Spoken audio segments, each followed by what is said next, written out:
Dans cette vidéo, je vais vous parler du repérage d'un point sur un axe. On va tracer une droite, un axe étant une droite. Un axe est orienté, habituellement, toujours en maths, il est orienté de gauche vers la droite. Et sur cette droite, on a un point A. La question est de savoir, on voudrait savoir où il est placé. Alors, qui dit où il est placé, sous-entend où il est placé par rapport à quelque chose.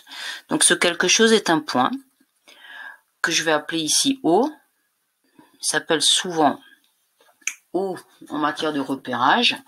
Et en sixième, on apprend à repérer un point sur une demi-droite. Et à partir de la cinquième, on apprendra à repérer des points sur des droites entières. Donc, il s'agit de savoir et de pouvoir communiquer l'emplacement précis du point A par rapport au point O.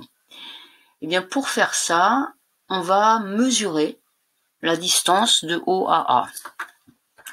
Donc, si par exemple, je choisis de mesurer en centimètres, l'unité choisie est donc le centimètre, et je lis que la longueur OA mesure 12 cm. Donc si l'unité choisie est le centimètre, eh bien OA mesure 12 cm. On indique toujours l'unité correspondante. Mais je peux très bien choisir une autre unité.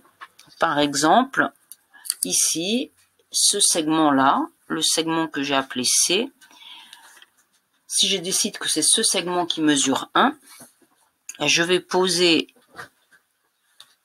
mon unité sur l'axe et compter combien de fois elle rentre dans la distance OA. Donc ici, une fois, deux fois, trois fois, et pas tout à fait quatre fois. Donc OA mesure 3 plus une fraction de cette unité. Alors je ne sais pas si vous le voyez bien, mais cette unité mesure 4 carreaux de cahier. Et ici, il me reste 3 carreaux. Donc cette unité, je peux la partager en quarts très facilement. Donc 1 quart, 2 quarts, 3 quarts, 4 quarts et 4 quarts. Et donc les 3 carreaux constituent 3 quarts. Donc la longueur OA, c'est 3 plus 3 quarts de l'unité que j'ai appelée C. Si maintenant je choisis une autre unité, l'unité que j'ai appelée A, ici, on va procéder de même. On va compter combien de fois elle rentre. Donc elle rentre une fois ici. Et là, elle rentre pour une moitié. Donc elle rentre une fois plus une moitié.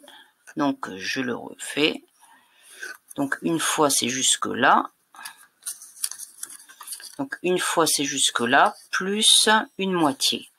Donc si l'unité choisie c'est ce segment A, la longueur OA mesure 1 plus 1 demi unité A.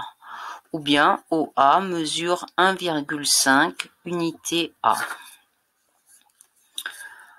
Voilà. Encore une autre unité, celle-ci, qui est plus grande. Ce segment mesure 1, je le pose. Donc, cette unité rentre une fois. Donc, OA mesure 1 plus une fraction de cette grande unité. Alors, si je compte les carreaux, vous ne le voyez pas, donc je ne l'ai pas bien montré. Donc, l'unité B rentre une fois et il en reste un petit bout, ici 3 carreaux. Cette unité B est constituée de 1, 2, 3, 4, 5, 6, 7, 8, 9, 10, 11, 12 carreaux. Donc, chaque carreau représente un 12e. Par conséquent, OA mesure 1 plus 3/12 de l'unité B. Enfin, le plus simple, finalement, si je choisis comme unité le carreau, eh bien ici j'étais à 12, 13, 14, 15.